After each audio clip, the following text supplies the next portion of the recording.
ที่ผู้เพิ่นเบิ่งเนาะผู้เพิ่นเบิ่งนี่เพิ่นก็อยากฟังเนาะอยากฟังว่าเป็นแนวใดเรื่องราวที่แท้เนาะเพียงเนาะให้บ่เตียงนามาเช่นมาอย่างให้เขาซะเช่นมอบเช่นอย่างให้ไปถ้าสิเป็นให้ไปก็เป็นว่าอยากรู้จักให้มันแล้วแม่ชีบอกกับการจะตั้งเพิ่นมาพังนำมือเพิ่นมาเช่นให้น่ะแม่นเพิ่นให้ไผเพื่อนหลังนั่นน่ะก็บินน่ะอยากให้มันแล้วเพราะว่าแม่ติดต่อเพิ่นบ่ได้ให้ลูกประสานให้ก็ได้บ่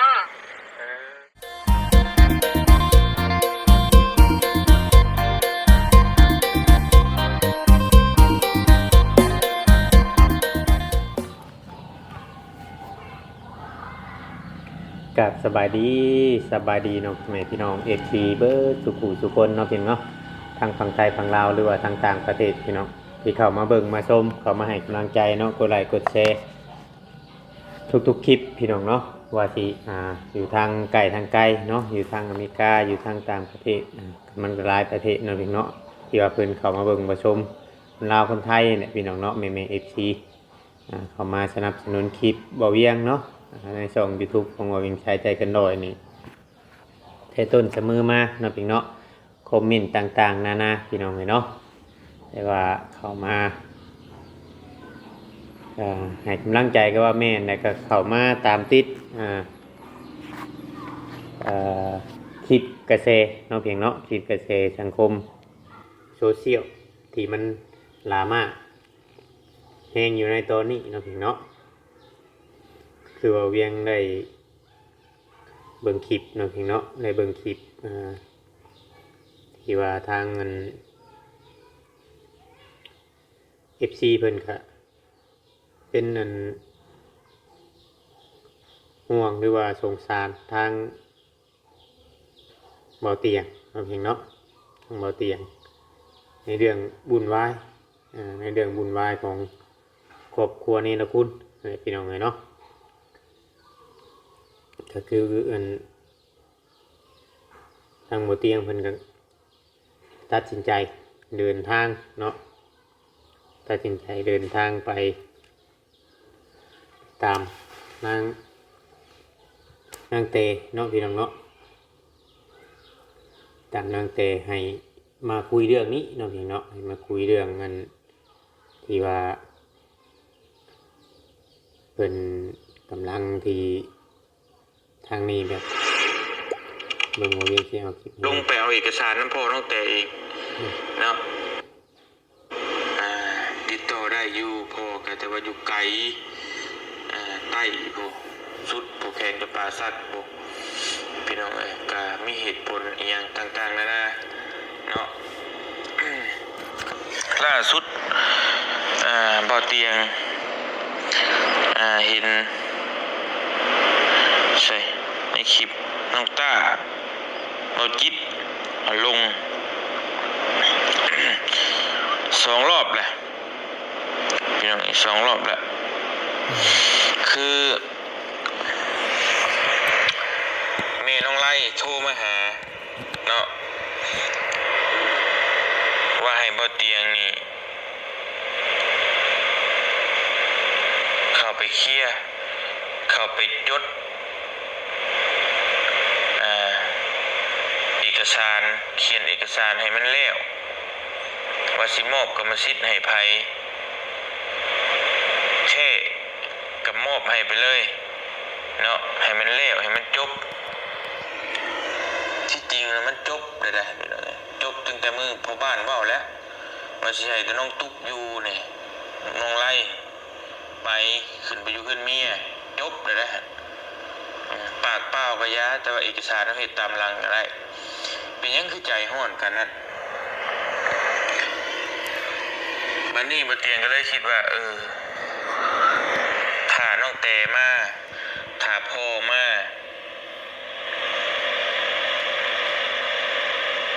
จักยามใดน้องแต่ก็ว่าพังเบิ่งว่าสิเมื่อแต่ว่ากระถางเงินเดือนออกก่อนจะเฮ็ดงานหยังบ่เตียงก็บ่ได้ถามพ่อเพิ่นก็ว่าสิมาวันที่20เดือนนี้แหละ เพื่อสิว่ามันที่เช้าบ่เตียงว่าทั้งนั้นคือสิเป็นลมตายก่อน ขณะนี้ผ่านมา2 มื้อยังโทรติ๊กๆๆนำๆอยู่ก็ซั่นเดี๋ยวบ่เตียงจัดให้เดี๋ยวบ่อื่น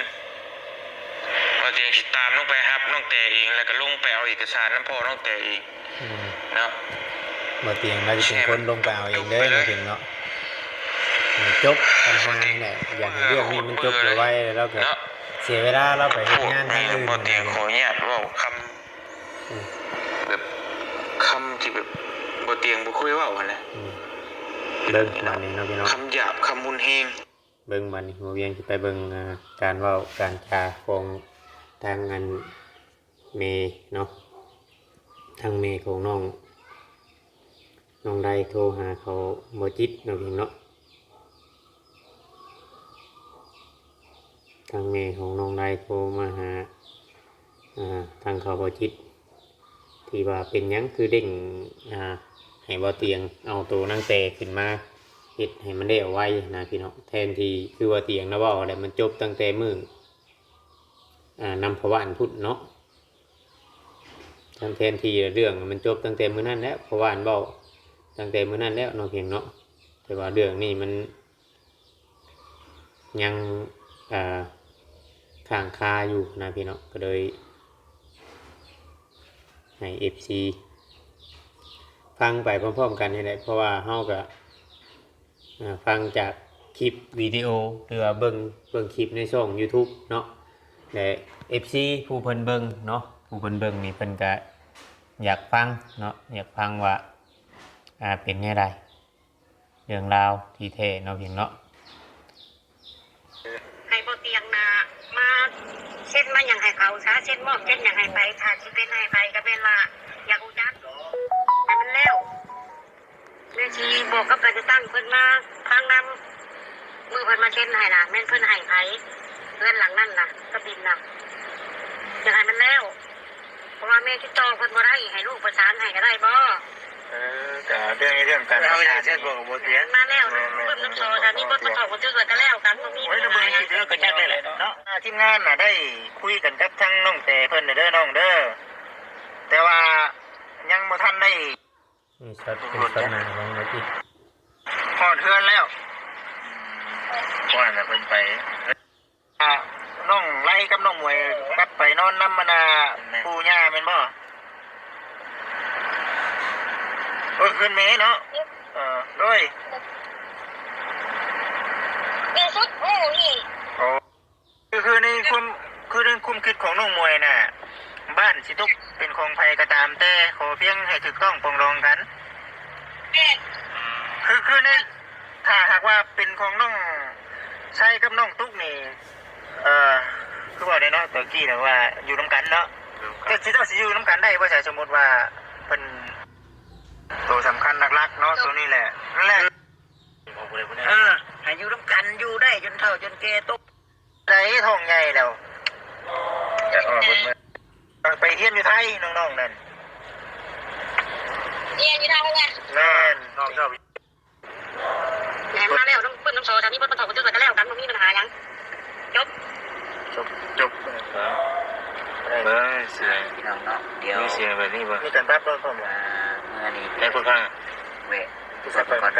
ลืมไม่เรือนน้อง เมื่อกี้แม่ว่าน้ำลูกนะ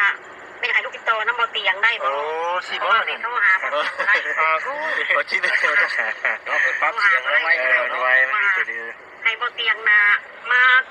เช่นมาอย่างให้เขาซะเช่นมอบเช่นอย่างให้ไปถ้าสิเป็นให้ไปก็แม่นว่าอยากรู้จักให้มันแล้ว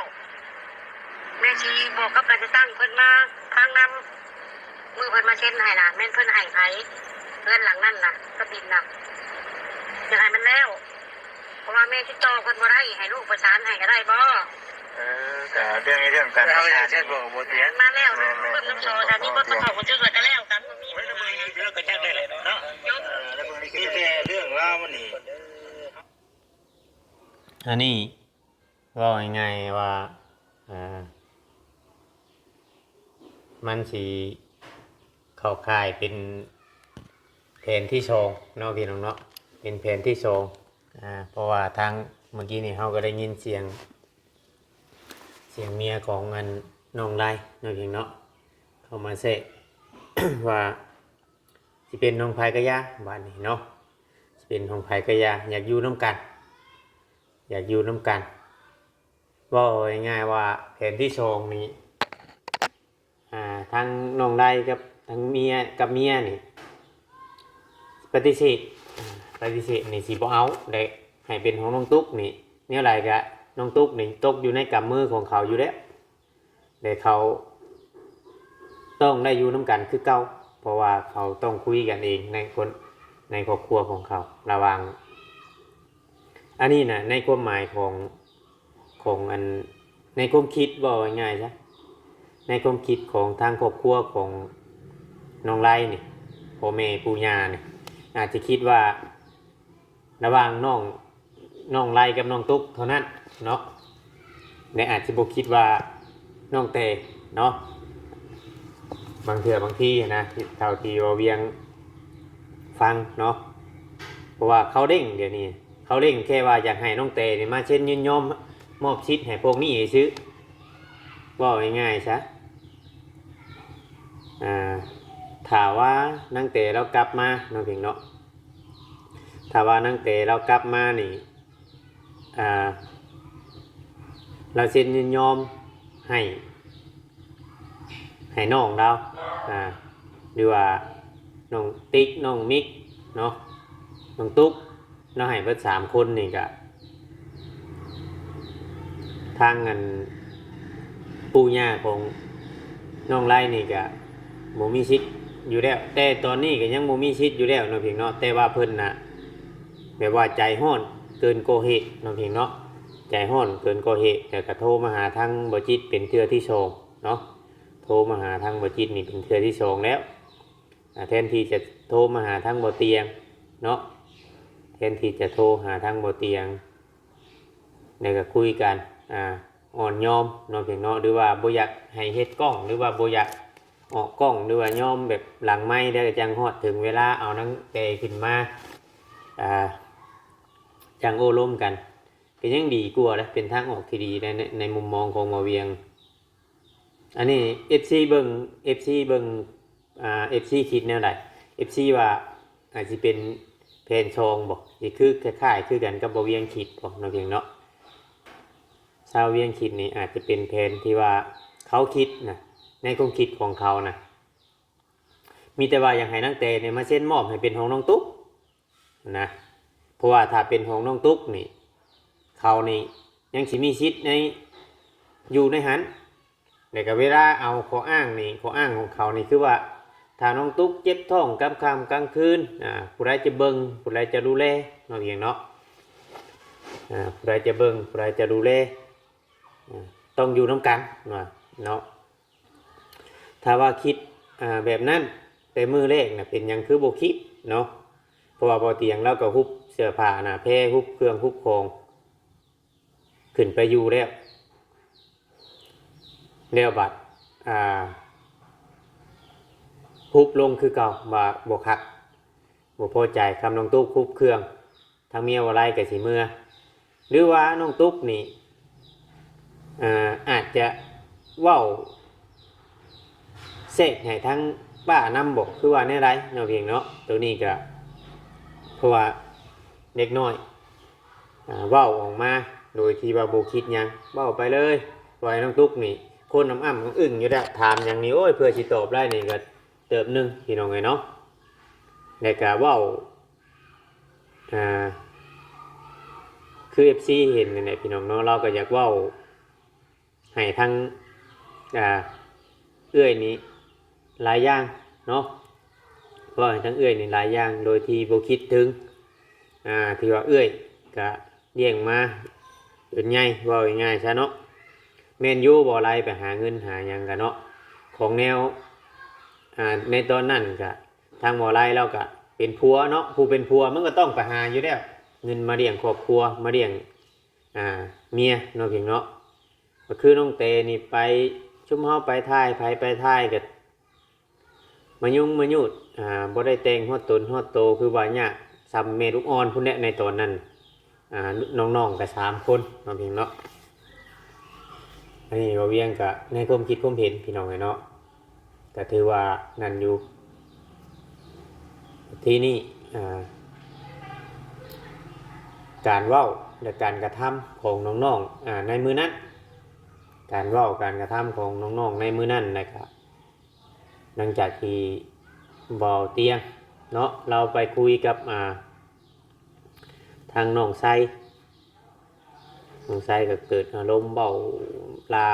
เบาบ่ม่วนนั่นแหละคือ FC เห็นนั่นแหละคำเฮาสิเว้าออกมาก็จังหน่อย FC สิว่านั่น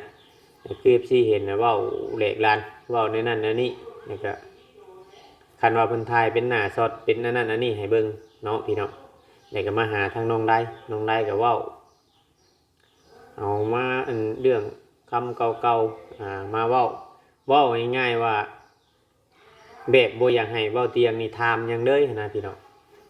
แบบบ่อยากให้เราถามหยังเลยเด้อตั้งแต่มื้อเกิดเรื่องเนาะอันนี้บ่เวียงเบิ่งคลิปในตอนนั้นตอนที่ว่าเพิ่นโอ้ลมกันตั้งแต่ยังบ่ได้เกิดเรื่องตัวนี้เด้ตั้งแต่น้องลายกับน้องเตเลิกกันเนาะบ่เตียงแล้วเข้าไปได้จังฮู้ว่าน้องตุ๊กท้องเนาะบ่เตียงแล้วเข้าไปตอนแรกเราก็บ่ได้ฮู้หรอกเราแค่ว่าท้องใหญ่เนาะว่าน้องตุ๊กตัวเราว่ากินหลายท้องใหญ่บ่เตียงก็เลยว่าให้ไปตรวจไปแตดเบิ่งเนาะก็เลยฮู้ว่าท้องแต่นี่พอที่นี่บ่เตียงเรามาถามทางบ่อไร่เนาะพี่เนาะมาถามทางบ่อไร่แล้วก็บ่อไร่นี่ว่าง่ายๆว่าบ่อยากเว้าความเก่าโดยที่บ่เตียงนี่ยังบ่ได้ถามหยังโดยที่บ่เตียงนี่ยังบ่ได้ถามหยังเพราะว่าเรายังบ่ได้เข้าไปจักเทื่อได้ในตอนนั้นเพราะมีแต่ทีมงานยูทูบเบอร์หลายๆท่านเนาะพี่น้องไปเพราะว่าในเรื่องในตอนนั้นเขาอาจจะมีเรื่องปิดบังกันแน่เนาะอาจจะมีเรื่องปิดบังกันเพราะว่าทางน้องไล่กับน้องเตนี่ก็ในมือเกิดเรื่องเนาะในมือเกิดเรื่องนัดกันกับYouTube เนาะพี่เนาะว่านัดกันกับ YouTube ว่าจะมาเคลียร์กันมื้ออื่นว่าง่ายๆซะจะเกี่ยวกับมาเคลียร์กันมื้ออื่นบัดทีนี้ยูทูบเบอร์เพิ่นก็เตรียมตัวโหเตรียมว่าจะไปแหละพี่น้องเนาะเตรียมว่าจะไปฟังเคลียร์กันว่าจะปรับความเข้าใจหรือว่าเลิกกันน้องเพียงเนาะหลังจากยูทูบเบอร์เมื่อกลับบ้านกับเพื่อนเบิดน้องเพียงเนาะน้องเต๋กับน้องไล่เพิ่นก็โทรหากัน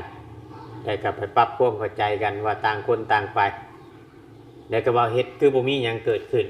ไปเลยตามเลยเฮ็ดคือบ่มีหยังเกิดขึ้นแล้วก็มีแต่ว่าทางน้องไล่กับน้องเตไปน้ำผัวเอาเลยไปน้ำผัวใหม่ไปน้ำปูที่ว่าอันนั้นทางน้องตุ๊กก็เลยตามเลยบัดนี้มีแต่ว่าเบาไปทางว่าน้องเตไปแนวทางที่บ่ดีอันนี้ก็ในคลิปตัวนั้นผู้ใดติดตามเบิดทุกคลิปอาจจะฮู้เนาะเพียงเนาะแต่ก็บ่ได้ออกมาชี้แจงแบบตัวนั่นบ่ดีจบซ้ำนั่นแหละพี่น้องในตอนแรงในมื้อนั้นในกะยาเนาะเพราะเป็นอันไปในตอนนั้นว่าง่ายว่าจบแบบง่ายๆนะแบบว่าโบอยากนั่นแบบโบอยากว่าอย่างไร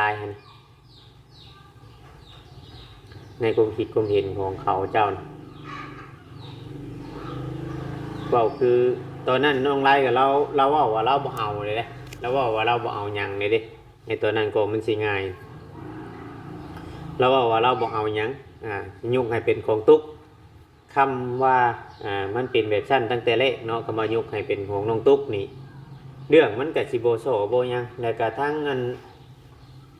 ผู้รักผู้ใหญ่เพิ่นกับสิผู้เพิ่นเฮ็ดเทือนให้เพิ่นกับสิโบโซยังเนาะพี่น้องเนาะพอทีนี้พอหลังจากทีมงานหรือว่ายูทูบเบอร์บ่ได้ไปถ่ายเนาะประมาณเดือนหนึ่งหรือว่าแน่ไรนี่แหละพี่น้องเนาะ แล้วก็บ่ไล่เราเอาเมียหรือว่านั่นก็เมียเรามาอยู่หั่นน้องตุ๊ก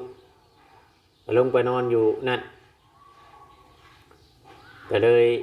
ผู้ใหญ่เพิ่นเลยเอะใจเนาะเป็นหยังแต่กี้บ่ไล่ตอนว่าเลิกกันบ่ไล่คือว่ายกให้ตุ๊กบ่เอาหยังแล้วบ่แล้วบ่ตุ๊กก็คือได้ลงไปนอนอยู่กระต๊อบอันนั้นแม่นอยู่พี่น้องแม่นอยู่ว่าแต่กี้แต่ก่อนอันซุมเพิ่นเอากันเอากันตั้งแต่น้องเตน้องไล่ยังบ่ได้เลิกกันเนาะทางน้องตุ๊กกับน้องไซนี่เอากันแล้วก็ไปเฮ็ดกระต๊อบอยู่นั่นอยู่เพื่อบ่อยากอยู่กับเอื้อยกับอ้ายได้พากันไปเฮ็ดคือในคลิปคือทางเมย์เพิ่นเว้าว่าเขาไปอยู่ตั้งแต่เขาท่านได้เลิกกันบางที่อาจจะเอาก็แต่อายุ12 13ปีพุ่นมาจักพี่น้องเอาผัวบางเทื่ออาจจะเป็นแบบทางน้องไซปั้มเมาหรือว่านี่ไรเนาะเขาก็บ่ฮู้ในตัวนี้นะบ่ฮู้ว่าเขาเพราะว่าตอนแรกเขาก็บ่ได้ยอมรับว่าเขาเอากันตอนแรกเขาก็บ่ได้ยอมรับเขาก็มีแต่ว่าน้องพี่อ้ายน้องพี่อ้ายเขาถามก็มียูทูบเบอร์หลายๆคนลงไปอยู่ก็บ่ได้ฮู้ได้ว่าน้องตุ๊กเอาผัวเนาะก็บ่ได้มีไผฮู้ว่าน้องตุ๊กเอาผัวจนกระทั่งน้องเตกับน้องไล่เลิกกันแต่บัดนี้น้องตุ๊กมีแต่ว่าเฮาอีบะพี่อ้ายเฮาสงสารพี่อ้ายเฮาสิดูแลพี่อ้ายเนาะตามที่ในคลิปมาไหนพี่น้องไงเนาะตามที่ในคลิปมาน้องตุ๊กอันนี้บ่เวียงกับมาเล่าให้ FC ฟังอีกเทื่อนึงมีแต่ว่าอยากดูแลพี่อ้ายแต่บัดนี้ FC เพิ่นเลยเอะใจบัดนี้ FC เพิ่นเลยเอะใจว่าอันเป็นหยังอันบ่แม่นบ่ไล่แล้วสิเอาอันกับน้องของเมียบ่วะจังเลยอันความจริงก็เลยถูกเปิดเผยเนาะแล้วก็ภัยก็มาถามกันหลายคนมาจังเอิ้นโตของน้องไซเข้ามาเนาะบัดนี้แหละว่าบ่อยากเว้าว่าน้องตุ๊กนี่ยังน้อยยังนั่นแหละพี่น้องเนาะโดยที่ว่าน้องเตนี่เพิ่นบ่ได้ตอนแรกนี่เพิ่นบ่ได้เว้าเลยว่าน้องตุ๊กเราก็ยังปิดบังน้องเราไว้อยู่เรายังปิดบังน้องเราไว้อยู่เราบ่อยากเว้าเนาะย้อนว่ามันบ่จบบ่งามนั่นแหละเราบ่อยากเว้าเรายังเก็บน้องเราไว้อยู่พี่น้องเนาะวันนี้ความจริงมันเลยเตือนเลยแหละมันก็นั่นพี่น้องเนาะบ่เวียงก็ได้เล่าให้ FC ฟังอีกเทื่อนึงพี่น้องเนาะเรื่องนี้สิจบแบบใดบ่เวียงก็อยากให้มันจบไวๆอยู่เนาะอีว่าทั้งบ่เตียงเสียเวลาเราไปช่วยเหลือคนทางอื่นเนาะเพียงเนาะบ่เวียกเราก็ลายพี่น้องเนาะงานเราก็ลายหัวยุ่งหัวปั่นอยู่เราก็ละมาเรื่องนี้มาเร่งให้เพิ่นนี้พี่น้องเนาะอย่างไรก็ติดตามไปนํกันว่าเรื่องนี้มันสิจบลงแบบใดเนาะพี่น้องเนาะมันสิจบแบบปึ๊บปั๊บแฮปปี้เอนดิ้งหรือว่าแนวไรเนาะพี่น้องเนาะมันสิคือในหนังอยู่บ่พี่น้องจังใดก็เบิ่งชมนํกันเฮาก็รุ่นคู่มือแหละพี่น้องติดตามไปคู่มือมาเล่าให้ FC ฟังคือเก่าพี่น้องเนาะสำหรับคลิปนี้ก็สิดำลาไปก่อนผิดพลาดกันได้ก็ต้องกราบขอโทษขออภัยหลายๆเนาะกล่าวคำว่าสบายดีพี่น้องเนาะ